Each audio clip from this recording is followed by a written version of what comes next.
आज जानते हैं शार्क के बारे में ऐसी 10 बातें जो शायद ही आप जानते होंगे। शार्क यानी दुनिया की सबसे खतरनाक मछली के बारे में। शार्क मछली पानी की सबसे खतरनाक मछली मानी जाती है। शार्क की बात करें तो यह डायनासोर से भी पुरानी है और इन अविश्वसनीय मछलियों ने ग्रह पर अपने समय का उपयोग अपने परिवेश के साथ पूरी तरह से अनुकूलन करने के लिए किया है। जेड.एस.एल के शोधकर्ता डॉक्टर डेविड जैकोबी ने इन अविश्वसनीय जीवों के बारे में कुछ ऐसी बातें बताई हैं जो आप कभी नहीं जानते होंगे। आज हम उन्हीं बातों के बारे में जानेंगे और समझेंगे। शार्क की तथ्य में पहला बात करें तो सबसे पहले शार्क लगभग 450 मिलियन वर्ष पहले की है, जिसका अर्थ साफ साफ है कि वो डायनासोर के पृथ्वी पर आने से लाखों वर्ष पहले से मौजूद थे। शायद आधुनिक समय के शार्क का सबसे भयानक विलुप्त पूर्वज मेगालोडन था। ग्रेट व्हाइट का एक प्राचीन संस्करण। यह लगभग 20 मीटर लंबा था और इसका लगभग वजन होगा करीब 48 टन। शार्क मछली की बात करें तो इसकी प्रजातियों में ही 500 से ज़्यादा प्रजातियां होंगी और सिर्फ 3 जो great white shark, bull shark और टाइगर शार्क इंसानों पर होने वाले ज़्यादातर हमलों के लिए जिम्मेदार हैं। ये ऐसी मछलियां हैं जो किनारों तक आकर के मार देती हैं और नाव पर बैठे लोगों को भी मारती हैं, और वो पूरा नहीं खाती, सिर्फ थोड़ा बहुत खाती हैं। उनको शिकार करना बहुत ही आसान होता है।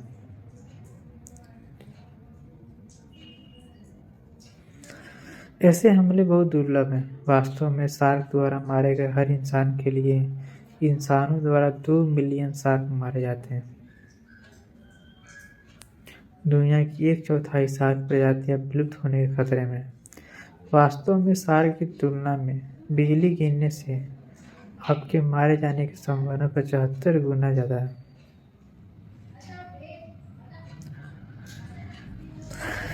तीसरे अमेजिंग फैक्ट्स की बात करें तो शार्क अपने जीवन में 30,000 तक दांत तोड़ लेती है।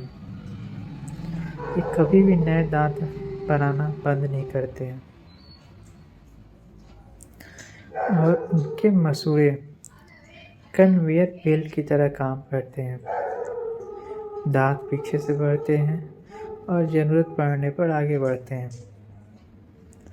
इसलिए अगर आगे की पंक्ति में कोई दांत टूट जाता है तो उसे बदलने के लिए हमेशा पीछे की एक पंक्ति होती है और ये बहुत सारे दांत तोड़ लेती है।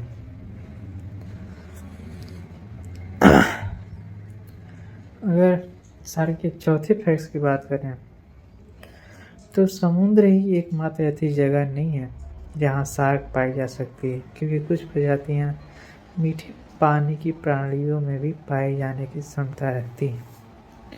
ऐसा कुछ नहीं है कि शार्क सिर्फ समुद्र में ही पाई जाएगी। बहामास, दक्षिण अफ्रीका और ऑस्ट्रेलिया में बुल शार्क नदियों में ऊपर नीचे यात्रा करती हैं। उन्हें खारे पानी और मीठे पानी के बीच जाने के लिए बहुत ऊर्जा की आवश्यकता होती है, लेकिन ऐसा करने में सक्षम होने से उनके लिए शिकार का एक नया समूह खुल जाता है।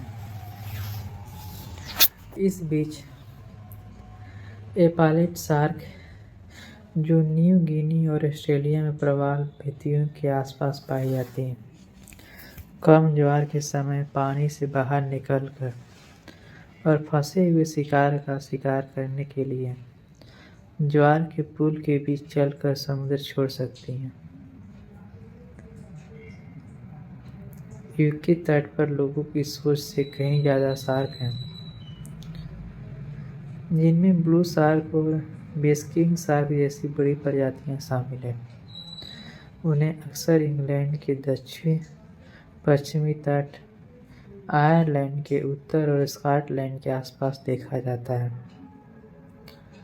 शार्क दुनिया के सभी प्रमुख महासागरों में पाई जाती हैं और यहाँ तक कि आर्कटिक में भी। जो ग्रीनलैंड शार्क का घर है, माना जाता है कि यह उल्लेखनीय मछली 400 साल तक जीवित रहती है, जिससे विज्ञान के लिए ज्ञात सबसे लंबे समय तक जीवित रहने वाली कशेरुकी बन जाती है।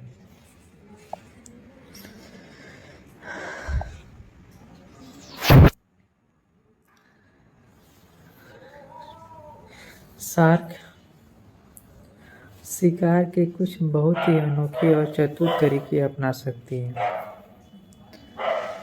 थ्रेशर शार्क के पास एक अविश्वसनीय रूप से लंबी और ऊपरी पूंछ पंख होता है, जिसका उपयोग वे अपने शिकार को अचेत करने और मारने के लिए चाबुक की तरह करते हैं। दूसरी ओर एंजल शार्क घात लगाकर शिकार करने वाले होते हैं। वे खुद को रेत में दफनाते हैं और शिकार के अपने सिर के ऊपर से गुजरने का इंतजार करते हैं, फिर अपने बड़े फैलने वाले मुंह से झपटते हैं। शार्क की ऐसी बहुत सारी प्रजातियां समुद्र में पाई जाती हैं, जिसमें इसे जो शार्क की हम बात कर रहे हैं, इस शार्क का नाम एंजल शार्क है। ये हमेशा बालू में, जमीन के पानी के अंदर बालू में छुप जाती है। बात करें ग्रेट व्हाइट शार्क को, सील का शिकार करते समय अपने दृष्टिकोण को छिपाने के लिए सूर्य के कोण का उपयोग करने के लिए भी जाना जाता है। कुछ शार्क इस तरह से विकसित हुई हैं कि उन्हें सांस लेने के लिए तैरना पड़ता है। ग्रेट व्हाइट इसका एक उदाहरण है। हम वास्तव में यह नहीं समझ पाए हैं कि यह उनकी नींद को कैसे प्रभावित करता है, लेकिन हाल ही में एक मादा ग्रेट व्हाइट को दिखाया गया है, जहां वह चलते हुए भी अपने शरीर के कई कार्यों को यथासंभव कम करती है। यह कुछ डॉल्फिन के समान प्राणी की हो सकती है, क्योंकि वे मस्तिष्क के एक हिस्से को बंद कर सकते हैं ताकि केवल दूसरा आधा हिस्सा उन्हें नियंत्रित कर सके। अभी तक कोई निश्चित रूप से नहीं जानता है कि शार्क ऐसा करने में सक्षम है या नहीं। शार्क के थूथन के अंत में छोटे छोटे छिद्र एक जेल से भरे होते हैं, जो पानी में विद्युत संकेतों के प्रति संवेदनशील होते हैं। इसे विद्युत संवेदना के रूप में जाना जाता है और यह शार्क के 3 प्राथमिक इंद्रियों में से एक है। वे अलग अलग समय पर उन 3 इंद्रियों का उपयोग करते हैं। शुरू में शिकार के करीब जाने के लिए वे गंध का उपयोग करते हैं और फिर विद्युत संकेत का उपयोग अधिक सूक्ष्म स्तर के शिकार के लिए किया जाता है, जिसमें दृष्टि केवल अंतिम क्षण में ही काम करती है। अलग अलग शार्क प्रजातियों के आकार में बहुत ज़्यादा अंतर हो सकता है। आज सबसे बड़ी जीवित व्हेल शार्क, जो 40 फीट लंबी और करीब 4.5 टन तक वजनी हो सकती है, लेकिन करीब मिलियन वर्ष पहले यही शार्क 40 टन होती थी।